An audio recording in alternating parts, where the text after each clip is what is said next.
What's up, everybody? Welcome to the first ever episode of the Morello Show. Very excited to be here. Very excited to start this journey with you guys. My name is Kyle Morello, and right here with me is my good friend Jake Copestick. Cope, how you doing, buddy? Always a pleasure to be with you, my man. Very happy I could be with you as you start your program and you start your show. So excited to be here. This is March. This Let's is go, March. man.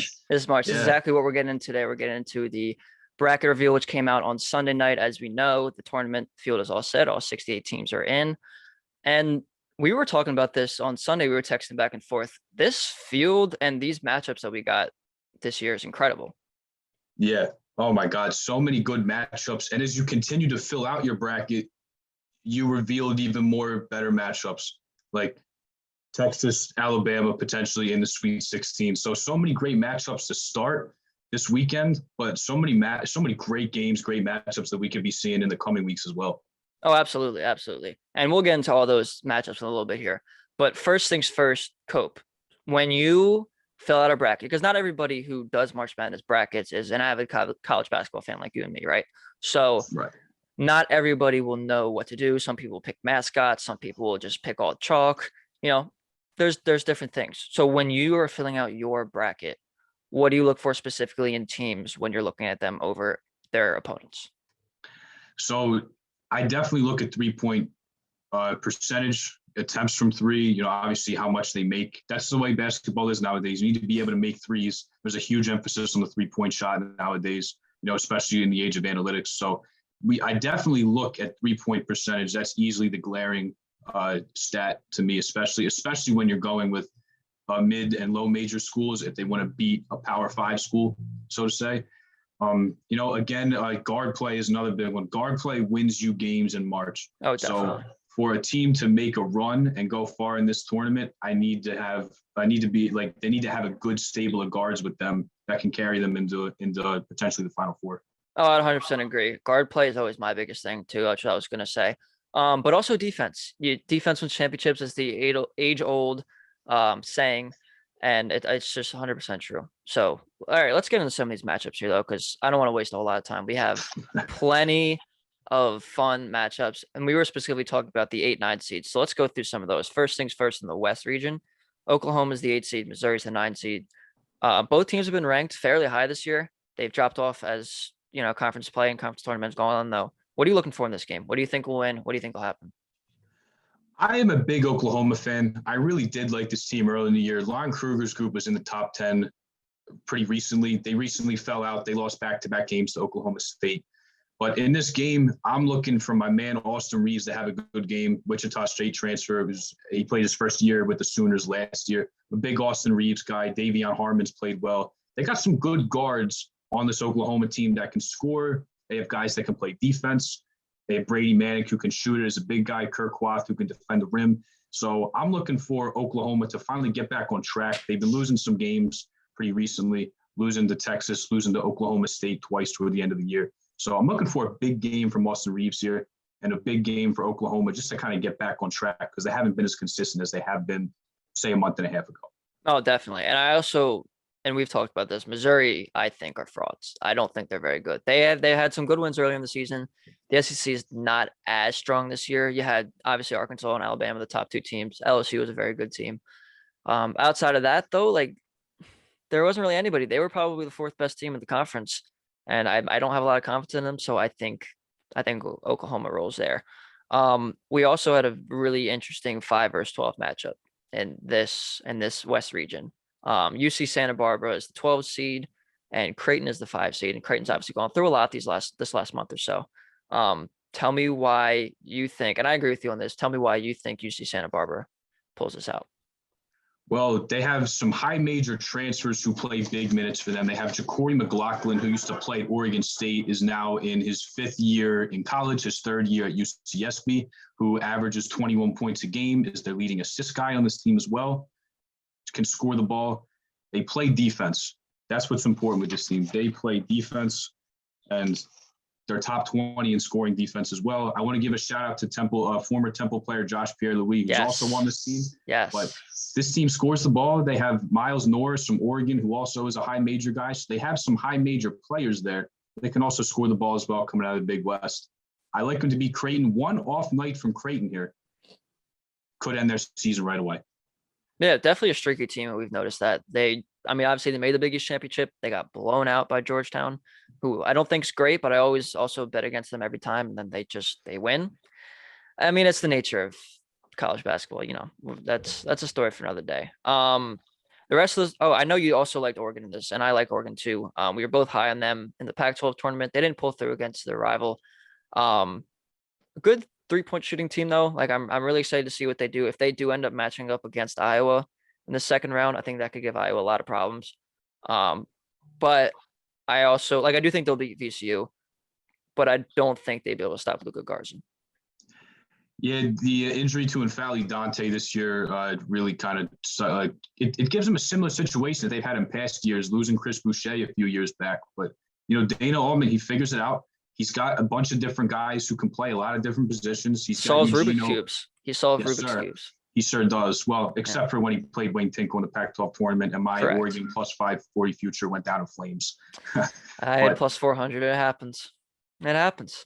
It's March. That's what happens, man. March. That's what happens. But I really do like this Oregon team. Eric Williams, Eugene Omarui, Chandler Lawson. They have some big guys who can play a lot of different positions. They have Will Richardson, they've been lights out with him in the lineup. And Chris Duarte is a very good player as well. I think he's going to get drafted this year. Terrific 3-point shooter. So this team can give Iowa a run for its money. But the lack of a center that they have, like N'Faly Dante, who plays a lot of time to match up with Luka Garza, I think it'll probably be too much. I think Iowa will end up beating them if that's who they see in the second round. I definitely agree. Definitely agree.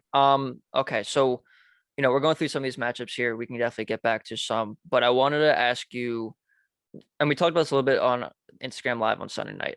What would you say your biggest sleepers? Our biggest sleepers are like, who do you think could really make a run here? And we could also get into more matchups based off of those as well. Well, I really like Oklahoma State. They have been on fire the past month and a half of the season. They have continued to get better as the season went on. Obviously, they have Cade Cunningham, probably going to be the number one pick in the draft. If he has a good tournament, I don't see an argument as to why he shouldn't be the number one pick. Shoots 40% from three, does everything this team needs, leads them in scoring. And he's 6'8". Like that's, yes. I know we're seeing more of those kind of point guards, like as we move along this next generation of basketball. But like, that's still like a really big deal. Having a 6'8" point guard is huge. No pun intended. Who can play so many different positions on the court because of his size, but can also make for his teammates. That's huge. And that's exactly what the demand is for like in the NBA, but also to have that kind of guy in college. It's huge. He's the best player on the court every time he steps on it. I agree. Definitely. They could I could see them making a Final Four run. I could, but if they do end up beating Liberty, which will be a tough game. Liberty's been a good team this year. They would have to play the winner of Tennessee and Oregon State. Both teams are doing well right now. Tennessee is very talented. Oregon State's one of the hottest teams in the country right now. They just won the Pac-12.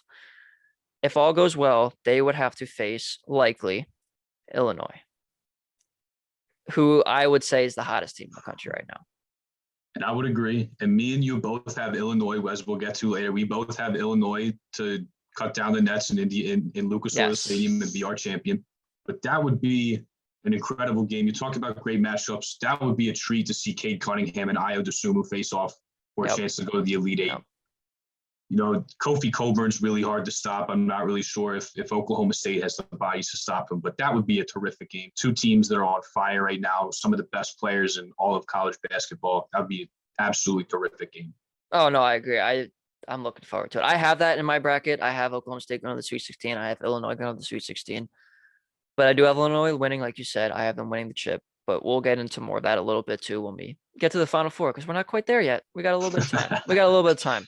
There's one team that I wanted to talk about that I think is being overlooked a little bit. They're an 11 seed. They were in the Mountain West Championship, and they go by the name Utah State. And they lost to San Diego State. I know San Diego State's a great team, but they did beat San Diego State twice in the regular season. One of the top rebounding teams in the country, one of the top defensive teams in the country, going against Texas Tech, who is very good. They've been ranked all year. But if Mac McClung doesn't shoot well, who's going to score? And we've talked about this before, and that's what worries me with this team. I really like Texas Tech, and I think they can make a run.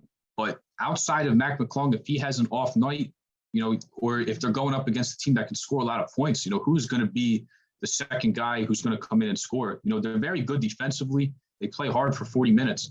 But outside of Mac McClung, can Terrence Shannon shoot as well as he has been lately? Can he provide the points? Maybe a guy like Marcus Santos Silva inside. Kevin McCullough's now healthy, who can do a lot of things for them. But they need another guy that can score if they want to make a run. I feel like sometimes they're too reliant on Mac McClung to score. Sometimes it can just be a lot of standing around and roll the ball out and kind of have Mac create for himself and score at will. But they need another scorer on this team. We'll see if it's Terrence Shannon Jr. But outside of Mac McClung, they need another guy who's going to be able to provide them with consistent scoring for them to make a run. No, definitely. And I think the other thing is they don't have a ton of size. They have some decent size. They don't have a ton of size. So you go against a Utah State team that's a very good rebounding team. I think they're just going to kill them on the boards. And I know we've talked about like rebounding in terms of the tournament stuff before. I value rebounding a lot because if you don't have the ball, you can't score the ball. You can't win the game. I think it's a very childish way to put it, but I mean, it's true. As Torian Prince once said, that whole press conference, come down with the ball, it's considered a rebound. They do that better than most people. They do that better than most people. So I think, they get against Texas Tech team, like we said before, if Mac McClung doesn't score, who's going to score? And I mean, they're a very well coached team. I think Chris Beard's a great coach, but I think that's one of my upsets. I think it's one of the more underrated ones because of how good Texas Tech's been all year. But I think Utah State wins that. I will give you credit if they win because you were the first person to think that was a possibility out of everyone I know. So I will give you credit for that. Okay, that's all I want. Look at Utah State. I'm a big Mountain West guy. It's a top 5 favorite conference of mine. I always love watching the tournament at the Thompson Mack Center. I think people were a little shocked that Utah State ended up getting an 11 seed and wasn't playing in the first 4 or wasn't completely out of the tournament altogether. But you talk about rebounding, second best rebounding margin in all of the nation. They have Neemias Queta and Justin Bean underneath in the front court who can really rebound. Neemias Queta is an absolute monster inside, one of the top shot blockers in all of college basketball as well. So we talk about guard play in March, but when you go up against a size mismatch like this, where Utah State can defend the rim a little bit and grab rebounds and limit second chance points for this Texas Tech team, that will be crucial if they have a bad shooting night. They certainly could be in for a win here. I agree, definitely. There was one other one that I wanted to talk about too, and it was Winthrop over Villanova. Winthrop, 23-1 on the season. Their one loss was by 2 points. I forget exactly who. It was in conference play though. Villanova, obviously one of the best point guards in the country with Colin Gillespie, but he is no longer playing because he's injured. He's out for the year. And they have struggled since his injury.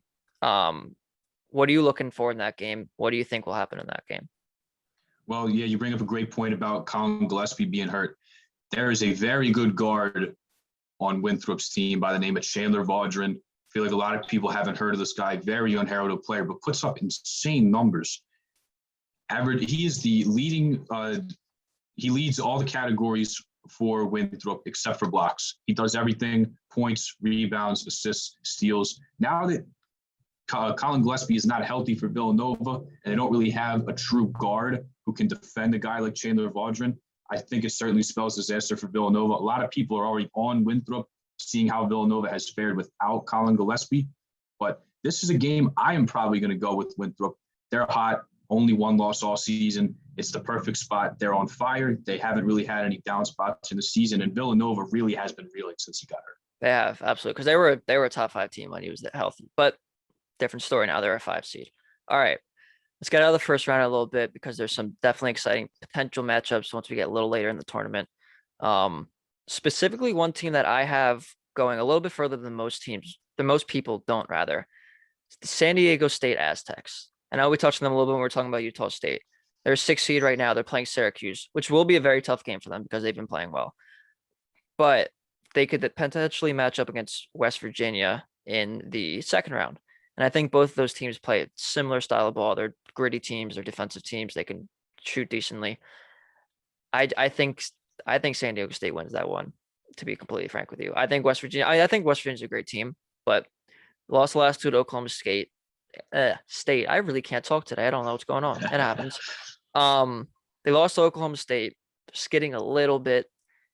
San Diego State just won the Mountain West, like we were talking about. I love them against West Virginia. I know you don't exactly agree with me there, but tell me why.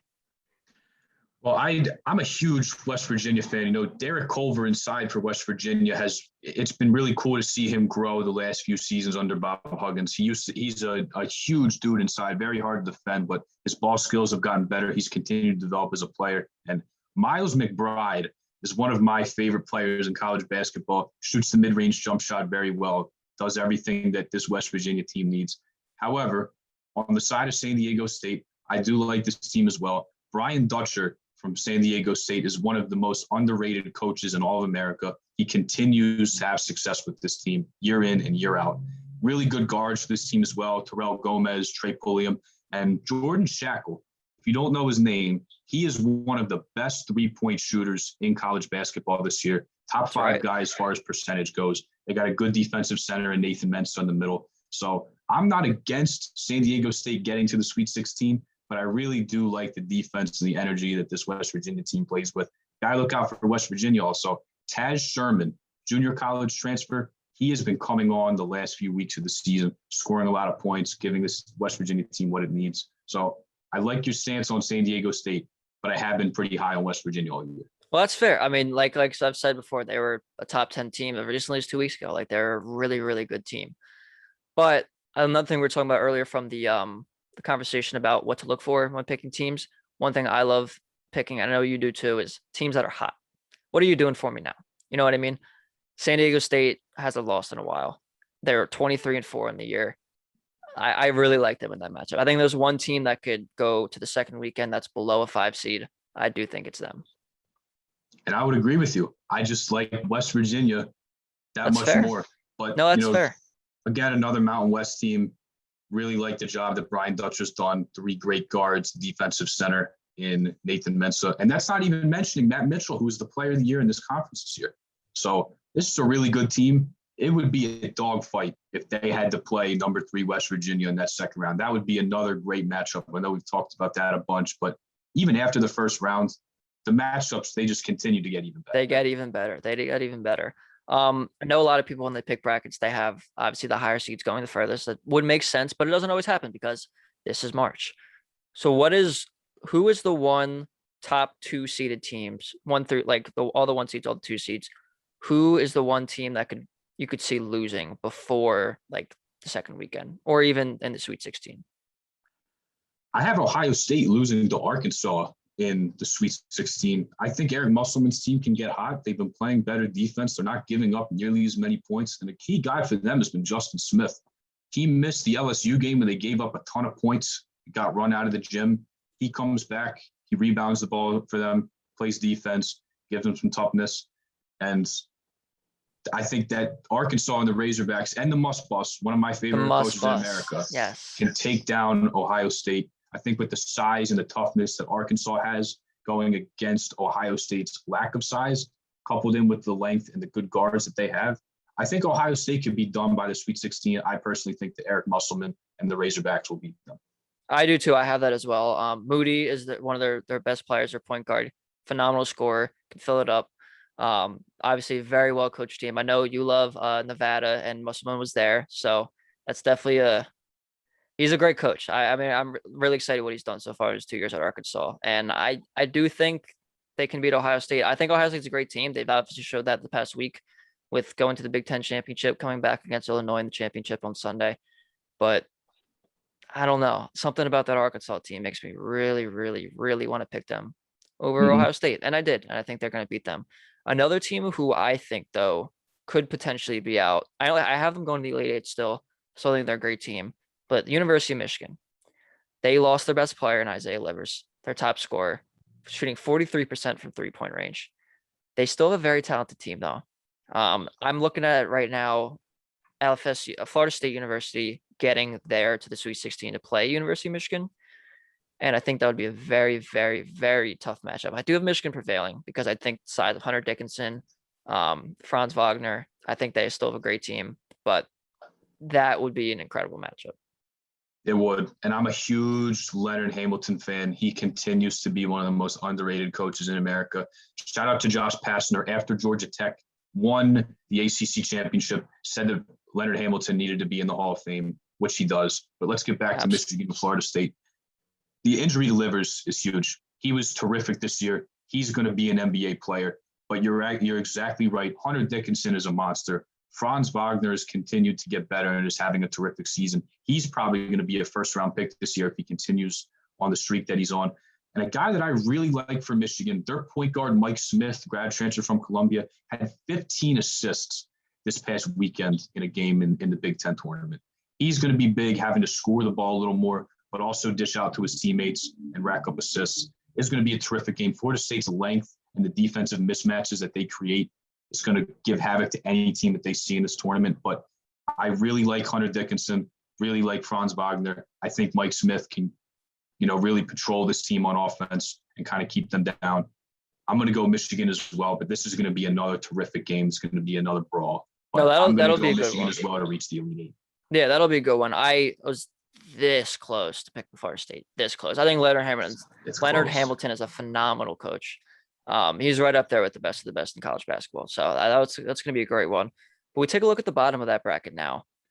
And I know there's a game that you were really, really excited to talk about. So we're going to talk about it right now. I'm going to give you your time of day here. Potentially in the Sweet 16, the 3-seeded Texas Longhorns versus the 2-seeded Alabama Crimson Tide. That game's just going to be phenomenal. I'm speechless even thinking about it right now. I mean, obviously Texas loves living on the boards. Bama's a pretty good rebounding team too.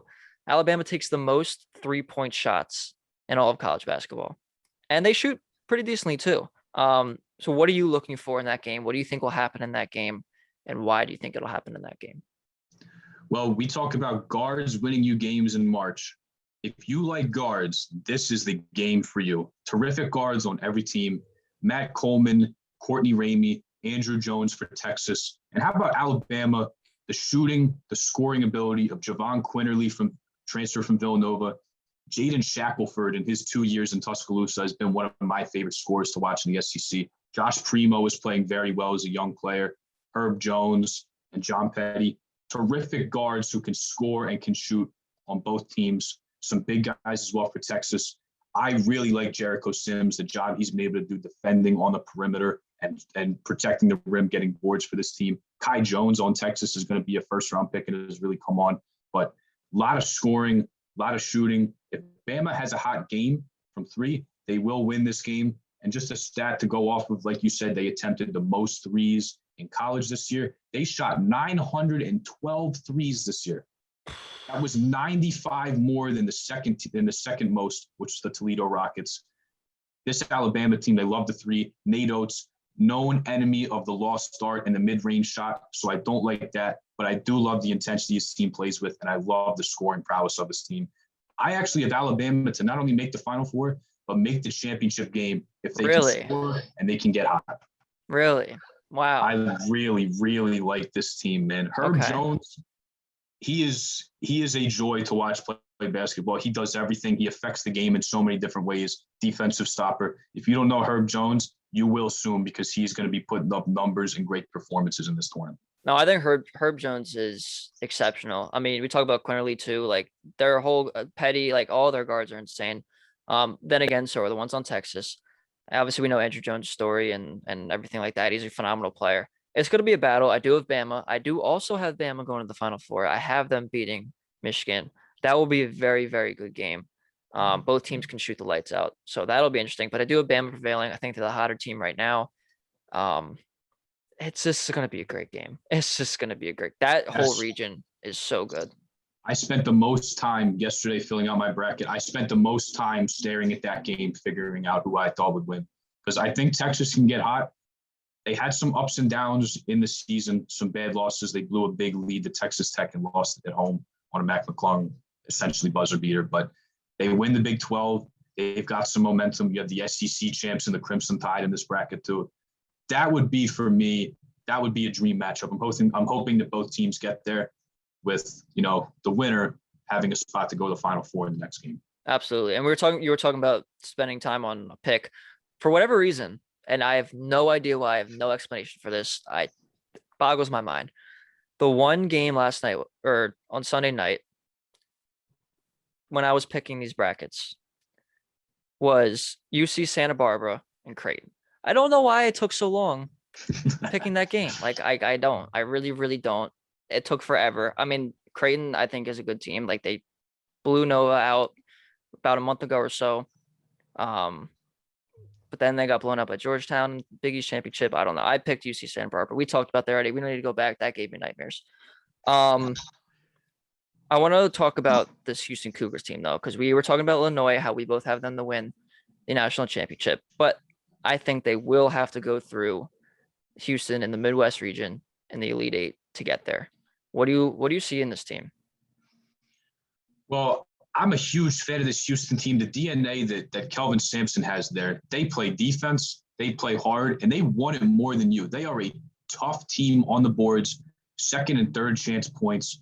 Quentin Grimes has been incredible down the stretch for them, scoring the ball, shooting from three. Marcus Sasser, Tremont Mark. Last year, you remember Caleb Mills put up all those numbers. Oh, yeah. Everyone said, Caleb Mills, buy stock now. He transfers this year. And guess what? Kelvin Sampson has Tremont Mark, a true freshman, on his bench. That is exactly what Caleb Mills was to them last year. He's a young guy, can score the ball. But a guy I want to highlight on this Houston team, Justin Gorham. He's a Towson transfer. Doesn't even average double-digit points, but he hits the boards. He hits the boards. He's tough. He's, the tenacity he has underneath the rim, grabbing offensive rebounds, getting more chances for this Houston team to score. Their defense, their offensive rebounding, and their toughness. I love all three of those traits for this team. I think they're going to go to the Elite Eight. I have Illinois stopping them, though. I mean, I think that's a runaway train right now. I think Illinois is just the most unbeatable team in college basketball right now. Maybe the second most unbelievable team. We'll talk about Gonzaga in a second here. But, I mean, I love Houston's team. I think Quentin Grimes is, as I was telling you before, the most underrated point guard in college basketball. I really do. I mean, he obviously got a lot of attention as a top recruit going to Kansas. That's a blue blood. He played good, but it wasn't a fit. Transfers to Houston, who has been a top 10 team in college basketball the last 2 years. They've been a powerhouse really ever since Kelvin Sampson took over that job. They always play well. They had that really, really good game against Michigan a few years back with Rob Gray and Jordan Poole at the game winner. Like they've been there. They've consistently been there in the tournament. I think this is the year they finally get far in the second weekend, but I don't see them beating Illinois. I just don't. Like it's not going to happen. I think Houston does not have a great 3-point defense, and Illinois shoots pretty well. So this is actually a very tough and really good defensive team in Houston and the Cougars. That's their calling card, their defense, their toughness, their rebounding. I also forgot to mention DeJon Jarreau. Definitely wanted to mention him. DeJon Jarreau, UMass transfer. You want to talk about guards again? Here you go. Quentin Grimes, Marcus Sasser, DeJon Jarreau, and Tremont Mark coming off the bench who can give them spark when they need to. Very good guards on this Houston team, but I agree with you again. Illinois. There's just no stopping them. There's just no stopping Illinois. I really don't think so. All right, let's get into the Final Four here to wrap this up because this is going to be an extremely good, talented, whatever you want to call it, Final Four. We actually have the same Final Four, believe it or not. We actually do. Gonzaga, I think, will come out of the West region. I do think Iowa will give them a huge run for their money in the Elite Eight, but I don't think they have the firepower to compete with Gonzaga's. Obviously, Luka Garza probably will be the player of the year. I think, and Bohannon's good too. Like they have a good team. I just don't see them beating Gonzaga. Gonzaga's been the best team in college basketball all year. I do also think they could run into a little bit of trouble with Virginia, but I'm not sold on Virginia. But that defense could get in a little bit of trouble. So Gonzaga's in the Final Four. We talked about Bama. We talked about Illinois. Let's talk about this Baylor team a little bit. I think they have the best trio of guards in the country with Macy Teague, Jared Butler, Davion Mitchell. We were talking about guards with Texas and Bama. That's the cream of the crop right there. It's Baylor. They have been the second best team in basketball all year until literally the last week of the season. I think Illinois is taking them over. Illinois versus Baylor in the Final Four. We both have it. How do you think that game will go? Well, Kofi Cockburn inside, it is, you will not find many people in college basketball that can stop him at all or contain him at all. No. He's just too big. This Baylor team, what they do lack in a little bit of size, they have Mark Vital, they have Flo Thombo, they have Jonathan Chamba But Vital's Chachua. only 6'5". Like that's Yeah, the he's thing. Like not he that big of plays a player, bigger. but he's also built like a defensive lineman. Oh yeah. But Yeah. for the lack of size that Baylor has, their guards are absolutely terrific. Jared Butler can score at will. Davion Mitchell, terrific shooter, unreal defender. I love the tenacity he brings on the defensive end, defending at the point of attack. And Maceo Teague on senior night against Texas Tech at 10 threes. Yes. I was watching that game. That was 10 threes. insane.